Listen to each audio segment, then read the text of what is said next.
Karangalan ko na i-present si Master Sergeant Armando Henabia Jr., ang Battalion Sergeant Major ng 20th Infantry Battalion dito sa Las Navas, Northern Samar.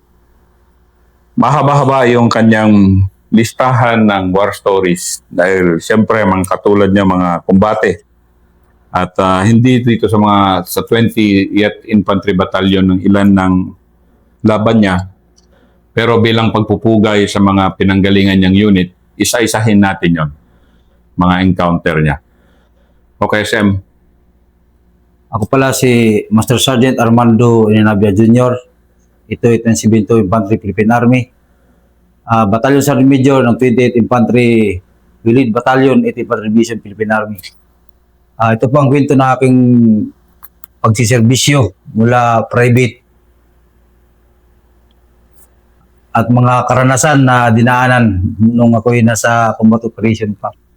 Nung ako'y private pa lamang, nasin ako sa Bravo Company, 30th IB at Barangay Arena sa Nori, Eastern Samar, na nakabase yung kumpanya namin sa Barangay Blanca sa Nori, Western Samar. Unang encounter ko po yung sa Barangay San Ramon. Balangyari doon ng combat operation namin, yung location ng kalaban is nasa vicinity ng Barangay Palamrag, Barangay San Ramon, Ulab Gandara, which is lahat ng barangay, imperative barangay. Ang mga obstacle doon sa area na yun is moron maraming ilog. Tapos yung mga barangay doon kailangan hindi ka basta-basta magpakita ng civilian dahil halos lahat ay hawak ng mga NPA. Ay yung time na nag-combat operation kami, ang CEO ko noon si dating First Lieutenant Anselmo Himuto. Nag-declare siya na pagdating ng San Ramon, yung isang section kami, iniwan ng isang squad, at ang squad namin na yung squad leader ko si Sergeant Labaw, sumama sa amin yung CEO namin para i-clear yung Barangay San Ramon. Nung nag-move kami doon, siyempre gumagamit ng mga super dahil puro ilog ang diadaanan. Habang papasok kami sa Barangay San Ramon, may narinig na kami ng mga ng aso, tahol. Ngayon, yung lead scout doon is yung kabats ko, si Sergeant Ranches. Yung time na yun, pang-apat ako dahil ako ang radyoman. Nung pagpasok namin sa barangay, nag-halt siya at nag-inform kay CEO na, "Sir, may armado ako nakikita." Ay sabi ng CEO ko, "Tingnan mo muna, i-verify mo. Baka hindi yan baril talaga, baka eskopita lang." Ngayon, nung pag-halt namin, pagpunta ng lead scout sa CEO namin, nag-inform. Pagbalik, bigla kayong pinutukan. Nung pagputok na yun, hindi ko lang namalaya na kung gaano yung nagawa ko na sa mga pangyari na yun, sumama ka daw kay Sergeant Labaw na kami ang nag-assault sa barangay. Bali, naiwan namin yung ibang tropa. Bali, siyam kami, dalawa lang kami na pumasok sa barangay. Tapos ito yung unang encounter ko na naging ano ko doon dahil yung baril ko, naniwala ko sa anting-anting na yung pipa lang may anting-anting din. Almost 30 meters yung baril ko hindi pumuputok. Hanggang sa nagsisigaw na yung squad leader ko sa Labaw, kaya mag-isa lang siya na umakit sa may school, papukyang bundok, sir, yung doon ang withdrawal. Dahil yung nangyari pa doon sa barangay is nag-edukasyon yung PE. Ngayon, nung pag-attack ni Master Labaw papuntang school, doon ako nakapag-isip na iba dahil yung kalaban, yung PE na tinarget ko doon sa may waiting shed, pumalo sa civilian, tumakbo papuntang simbahan na. Tapos, nung pakyat ako sa kay Master Labaw, nag-assault kami sa taas, doon ako nabuhayan dahil yung baril ko pumuputok na. Again, may anting-anting yung PA, sir, hindi pumutok yung baril ko, sir. Sige. Tapos, ito yung mga kwentuhan talaga ng sundalong Pilipino eh. hindi po. Pero paano mo, sige nga SM, dahan-dahan yung kwento ba? Sige, parang maglito-lapid na kwento ba? So, paano ang terrain? Yung terrain, sir, is yung barangay, nag-occupy siya sa patag, tapos may pakyat, sir, may bundok kunti. Saan Yung kayo? elementary niya, sir, nandito kami, sir, sa baba kasi yung daan ng galing ng barangay Palamrag, sir, Putang San Ramon, or sa apa yun, sir. Tapos pagpatag muna, Pagpasok ko sa barangay, yung ibang bahay nasa baba, yung iba naman medyo may naka-level up, lalo ng elementary school na, sir. Dito yung withdrawal ng iba, yung iba doon sa may simbahan, sir, pakyat din. Yung hindi pumutok yung baril ko, sir, ilang beses yung kinamber ko, sir. Yung ano ko, sir, yung cover ko is puno lang mga saging, sir. Tapos, nung makita ko na umalis na siya tumakbo, doon ako na kuha kay Master Labo, pagsigaw niya, kay private pa ko nun, sir, eh.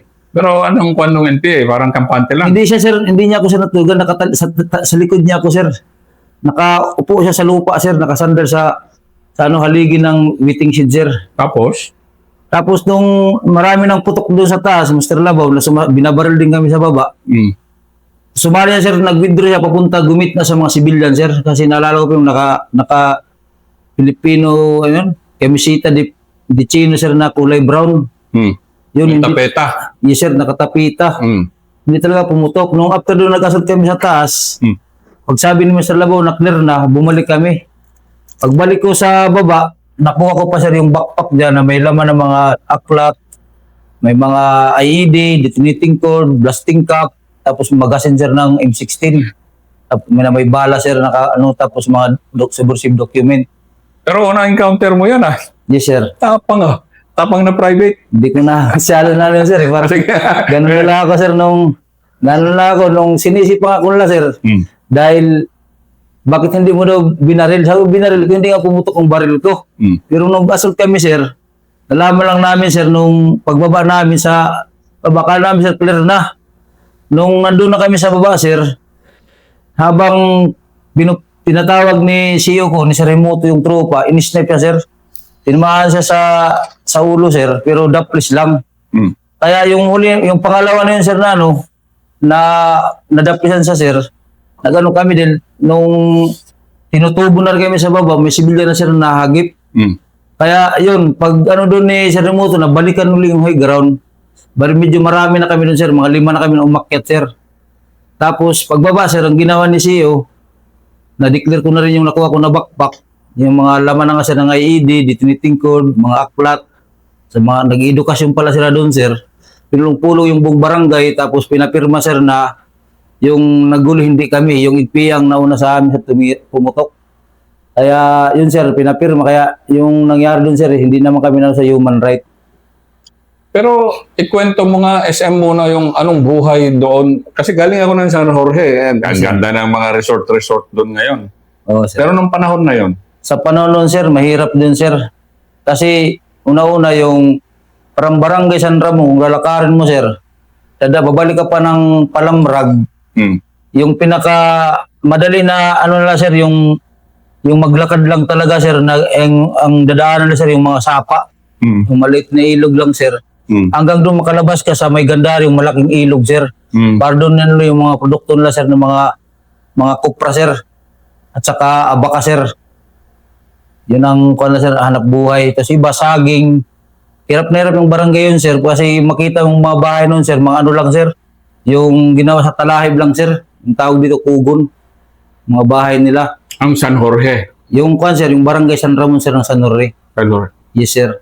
Yung San Jorge noon, hindi rin ganun kaganda na ngayon, sir. Yung mga bahay yan, kung makita mo, yung makaluma pa, sir, na mataas yung ilalim ng bahay pa, sir, hindi kagaya ng karamihan, konkreto na. Saka yung San Jorge pa noon, sir, is yung medyo pa siya, supported pa siya noon sa NPA. Kasi yung 34 IB noon, sir, parang ayaw sa amin mag-stay kami. Parang hindi masyado pa noon ko lang ang 34 IB, sir. Pero, sige nga, iano nga natin. Ikwento mo nga muna yung Samar noon kasi hindi ka taga rito, SM. Taga rito po ako, sir. Taga rito ka. Yes, sir. Ikwento mo nga muna yung Northern ka o Northern po, sir. Northern. Iba ba ang kultura ng Northern tsaka Western? O yung Samar? Tatlo kasi ang probinsya rito. Yes, sir. Samar, Eastern Samar, Northern Samar. Ikwento mo Yes, sir. na yung, ano ba yung Waray culture? Yung Waray talaga, sir, is yung sinasabi nito na Waray is dito lang sa Northern Samar, pero kung tuklasin natin, sir, yung Waray din is kasama yung Liti, sir. Ang pagkakaiba lang nung, sir, sa buong Samar, kasi pag sinabing Samar, sir, yun yung Eastern, Western at saka Northern, sir. Mm. Mas mahirap ang Northern Samar doon dahil apekto ng sobrang maraming insurgency pa, sir, ng NPA.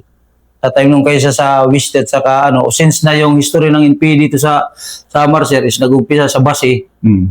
hanggang dyan sa Calbiga hanggang bumaba dito sa Northern Samar. Pero dito yung nagtugon, nasa busy history ng lolo ko, sir, dahil ang lolo ko, sir, dating sundalo rin, Mm. panahon ng mga Hapon, dumami ang NPA dito sa Northern Samar, sir, dahil sa panahon, sir, ng mga PC. Naalala ko noon, malit pa ko, sir, grade 1 pa lang siguro, pero naalala ko na yun, sir, yung 19IB pa dati nandito sa Northern Samar, yung nanay ko, sir, taga Barangay Bigo, sir, ng Lawang, na pinasok yung barangay, sir, tapos kinuha ang kapitan ng NPA, sir. Tapos yung bahay ng lolo ko, sir, may underground, doon na kami tinatago sa ilalim ng bahay. Tapos mabuti yung time na yun na kinukuha yung kapitan na pinutukan yung sundalo, hindi lumaban, sir. Matras lang sila kasi kunti lang sila. Mm. Hanggang kinuha si Manolando yung kapitan doon, sir, hanggang hindi na nakabalik yun. Tapos yung kanlon, sir, yung Northern Samar doon, sir, hirap na hirap dahil kulang pa sa mga kalsada, sir. Mm. Mula dito, sir, sa Lawang, lahat ng sir, lahat ng mga produkto, mga kamuti, yung mga kamuting kahoy, tapos yung mga kupra, abakan nila, puro bangka pa yun, sir, ginagamit. Mm. Kasi kung tingnan mo itong malaking ilog, sir, ng Lawang, malalim yan, sir, kasi yun na, nakwento rin sa akin, nulo ko na, nung time na tinatawag pa kanina yung kinikwento natin na laging, sir, diyan pumapasok mga barko pa, sir, para Kaya hirap na hirap ng tao nun dito, sir, kasi yun nga, takot sa sundalo pa nun, sir. Takot talaga sa sundalo ang dahil nga yung trauma, sir. Kasi nung ngayon na sundalo na rin ako, naalala ko yung mga binabayaran, sir, na panahon ng Marcos regime, sir, na mga naabuso ng PC, sir. Ganun ba? Nagre-real talk tayo ngayon kasi Sergeant Major ka na. Yes, sir, yes, sir. Hindi mo sisiraan yung ating organisasyon. Opo, Pero sir. talagang yun pala ang katotohanan dito. Yes, sir. Mga PC, na ikaw mismo Yes, sir. naka-witness noon. Opo, sir. Nanggaling yun sa pinto, sir, ng lolo. Pero yung bata pa kung yung sabi ko sa Bigo, sir, Mm. na yung tao talaga takot nun. Mas pa sila sa NP nun, sir. Mas gusto pa nila. Yes, sir. Hindi pa sila masyado sa sundalo. Kasi kung makita mo rin ng sundalo, iba yung dating kaysa ngayon, sir. Malaking pagkakaiba. Mm. Kahit nga sa time ko, sir, na ako naman ako, millennial naman ako, sir. Mm. Mas maganda na yung approach ngayon kaysa noon. Kasi noon, sir, combat operation. Mm. Wala tayo muron, hindi mo masyado yung civil military operation na kinakandak ngayon, which is yung ni former President Duterte, yung pagganap siya ng whole nation approach, Mm. nakasama ng mga LGU, lahat. Mm. Pagdating doon sa area is natutugunan yung mga kailangan ng tao noon, sir. Puro operation lang. Pag may target sa barangay, kukunin mo na lang. Tapos yun talaga, yun ang pagkakaiba ngayon, sir. Kaysa noon. Kaya hirap na hirap noon ng tao dahil yung mga produkto pa lang, kulang mga proyekto, Mm. mga kalsada, sir, hindi nakakarating yung mga kung ano mga programa ng gobyerno, hindi na nakakarating siya sa mga liblib na barangay. Gusto ko lang i-highlight si SM kasi Sergeant Major siya ang pinakamataas na NCO dito sa 20IB. Pero talagang kinukwento niya yung katotohanan kasi pag malaman natin ang katotohanan talaga dito, mas madali yung solusyon eh. Yes, na sir. yung sinasabi mo doon pala nang galing sa mga ganon na masabi mong marahas na mga paraan. Opo, sir. Na ang solusyon din lang pagbabago ng ating Pagbabago sarili. talaga, yes, sir. Nagbago na nga tayo di ba? Malaki ang pinagbago, sir. Napakalayo na. Yes, sir. And yung PC dati, yun, police naman na ngayon yun. So, Opo, nag-ano naman na sila. Pero, ganda naman ng gano'n SM, no, na dito kasi lumaki. So, unang giyera mo, dito rin. Yes, sir. Pero kalakasan nun. Kalakasan nun, sir. Kasi bawal nun kahit sa amin na trupa, yung paglalabas lang sa kampo, hindi basta-basta, maraming isparo, sir, na kuwan. Ikwento mo nga. Kasi yung Sparrow, pinakamatinding Sparrow sila Hindi yan, late sir. na interview namin. Pero dito, hindi pa. Dito sa Katarman, sir, ang naalala ko noon na isparo, hindi pa nga ako na, sir, sundalo. Kay Major Billion, sir. Mm. Diyan mismo sa Katarman mismo proper, sir, kumakain siya, sir. Mm. Bali, yun ang isang kwento dun, sir, na kumakain siya, inisparo sa paglabas ng kainan. Tapos may isang official din na inisparo nag-aaral sa UAP, sir. College, first year college ako nun, sir. Mga alas 4 ng hapon, pauwi na ako. Mm. Din pinatay din dyan sa UAP, sir, mismo. Malakas nun dito yung ano, sir, isparo ng isa na pinakaano dito ng mga taktika ng kalaban nun, sir. Pag yung tropa na medyo nagpapabaya na lang, Mm. hindi maano kaysa ngayon, malaki na sa pinagkaiba. Tapos yung isa pa, sir, na ano ko ngayon, na yung sabi ko na, sir, na anong pagkakaiba ng Weste at saka Norte. Mas matagal kasi ako, sir, nasin sa Weste. Mm. Sa Western Samar, sir, sa area ng Tanore, yung San Jose de Buwan, Mutyong, Paranas, Yabong, Kalbiga, Pinabakdaw, hanggang Basay, sir, na area ko yan, Hinabangan. Ang doon, ang tao doon, sir, pag ginupkup nun, yung masabi pa ng mga SOT, BTE, pagwas na nakasalamuha mo sa barangay at napagpintuhan mo na ganito yung purpose namin, para sa inyo kami ang tunay na sundalo ninyo, dapat kayo sa amin ay maniwala. Pero ang sagot lang nila, hindi naman kayo lagi nandito sa amin, sir. Paano kung umalis kayo? Tapos, Yun ang sagot palagi sa yun, inyo. sir, lagi ang sagot Ang nila. hirap i-counter yun. Mahirap, sir, po, sir. Sige nga, kwento ka pa nga na gano'n. Yun, na paano, sir, kung umalis kayo? Mm. Tapos sila na naman nandito, kaya mahirap na hindi namin mano kung... Kaya minsan, sir, nangyari doon, pag umalis kami sa barangay, sumasama yung civilian, sir. Yun ang naging ano doon, ang Bravo Company sa 34th IB na pinaka ano na kumpanya pagdating sa CMO, sir. Talagang Sa CMO siya, sir. CMO kayo? talaga.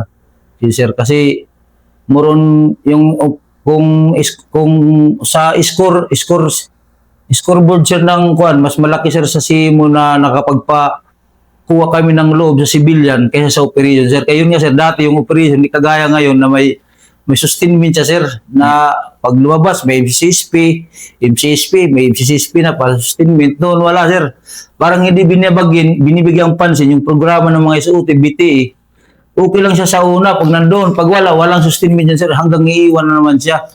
Parang kiniklear lang sa papel, pero hindi masyado totally na kagaya ngayon na talagang nandyan, sustainable na, sir. Dahil nga whole nation approach. Tapos yung tao doon sa Western Samar, sir, pagwas nga kasalumuha mo, sir, sa'yo na yan. Kahit saan kayo magkita, tatawagin ka dyan. Dito Gano'n ba ang ugali ng Samar, ng Waray? Ng Western sa Samar? Western, sir. Actually, ang Western Samar, Yes, sir. Samar, pero nagkaugalian na Oo. tinatawag na Western. Yes, sir. Yes, sir. Sige. Dito almost 1 year na ako dito sa Las Navas area, sir. Iba dito, sir.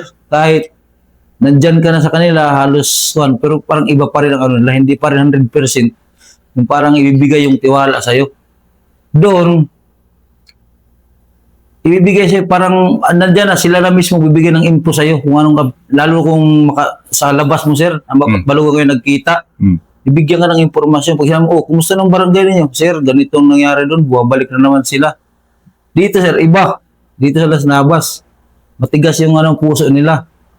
Kasi kahit nga dito sa amin, sa 20IB, ang katotohanan lang, sir, dito lang ako nag-experience na kampo ng sundalo na nagbibigay ng renta. Samantala nun, wala man yun. Hindi, may renta rin sa iba. Namin, Natuto na yung mga may renta talaga. Pero sige nga, ikwento mo ano yung sabihin ng yung matigas na puso ng isang civilian. Civilian meaning mga normal na tao dyan sa bundok man or sa ano. Kasi medyo yun kasi ang kailangan natin makuha. Winning Yes, the sir. hearts and minds. Pero Yes, sir. ano yung sabihin na matigas na puso? yung ano, sir, yung pagkapansin ko na matigas ang puso, nasabi ko yun, sir. Dahil pag umalis ka sa lugar nila, parang wala pa rin. Hindi mo magbigay sa'yo ng ganitong impormasyon pa rin, kung anong maging update sa barangay. Tapos minsan, pag umalis ka, may gagawa pa siya ng ibang issue.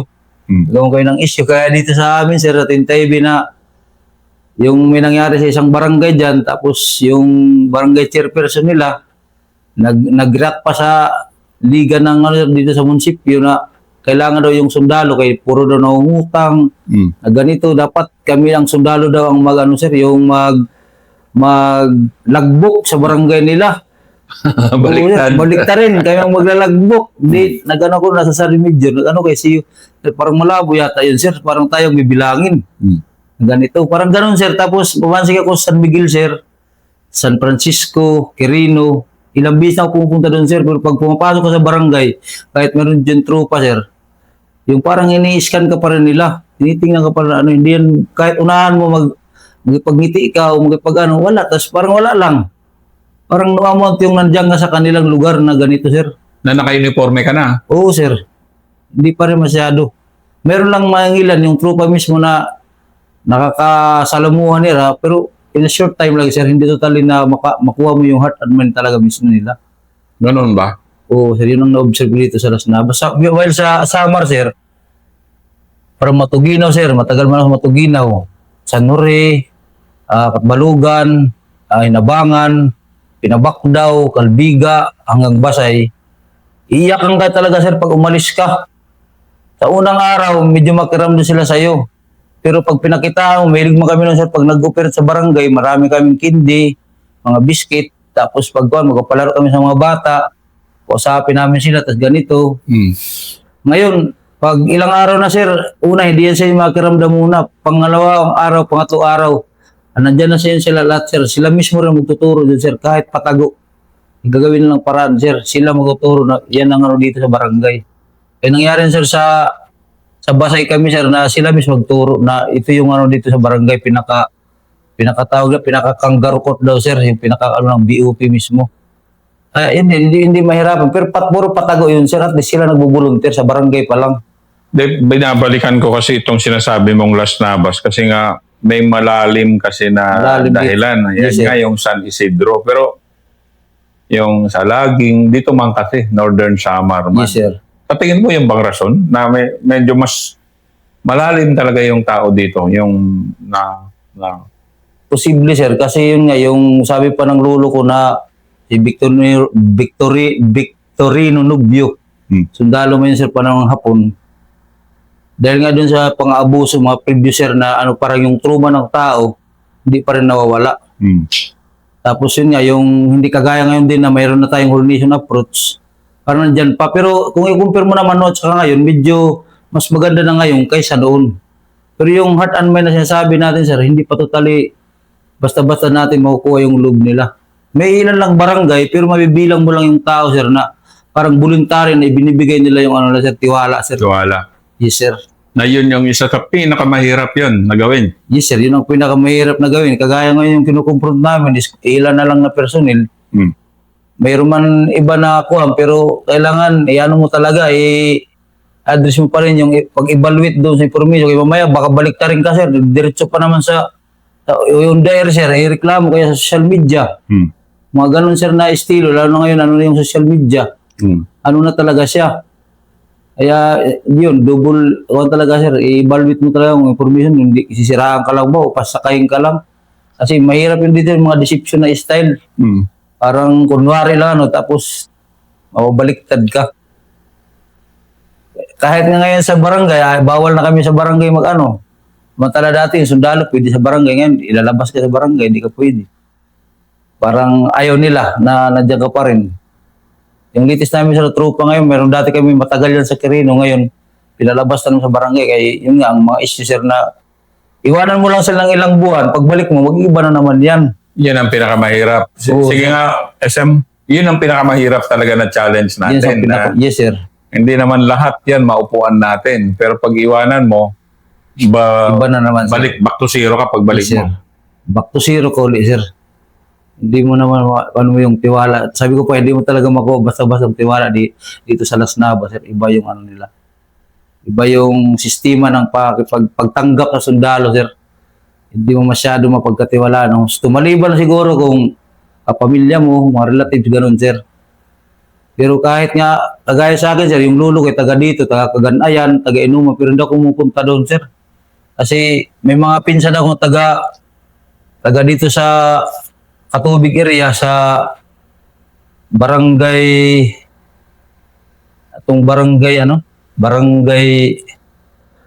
kalimutan ko na banda dito, lampas rin ibubulyo, ang pinakadulo na barangay. Pag once nagpista sa amin, kinakausap ko yun si Papay Nitoy, asawa ng Auntie Merly, kapatid ng nanay ko. Kinikwintahan ko yung pinaka short term, sir, ng Barrio Module, sir, yung encircle the city from countryside. Kung paano pawasok sa barangay, kung sino i-recruit, ganito. Iniiwan lang ako niyan, sir. Hanggang namatay na lang siya. Hindi talaga sa akin kahit yung mga pinsan ko, mga anak na taga doon siya, hindi nila pa rin sa akin inuupin yan. Hindi nila tinatanggap. Hindi, sir. Hindi nila kinikwento sa akin yan kung ano doon sa barangay. Yung ibang mga NPA, sir, na huli, mga baluya, sir. Baluya man siya, baka magkapinsan lang sila. Kaya pag naggaya sa akin ng mga pista, kahit papuntang Bigo, taga dyan mga nanay, hindi ako basta-basta pumunta, sir. Maliban kung may tropa na pumunta doon. Kaya, sir, yung malalim na, sir, kahit ako pinsan ako, hindi ko rin basta magtitiwala sa kanya kasi, siyempre, sir, sa experience ko na rin kung paano ang pagkaw sa tao. Kasi makita mo naman yung tao, yung marunong makipag-eye-to-eye contact sa'yo, at saka hindi, iba yung galaw niya. Kaya yun, sir, yung isa nakakita ko rin dito, kahit pamilya ko na mismo, hindi pa ako masyado rin magtiwala. Parang wala rin siyang tiwala sa akin. Parang ganun, sir. Napapakamutulo ko. Yan ang first episode Yes, sir. ni SM Nabia.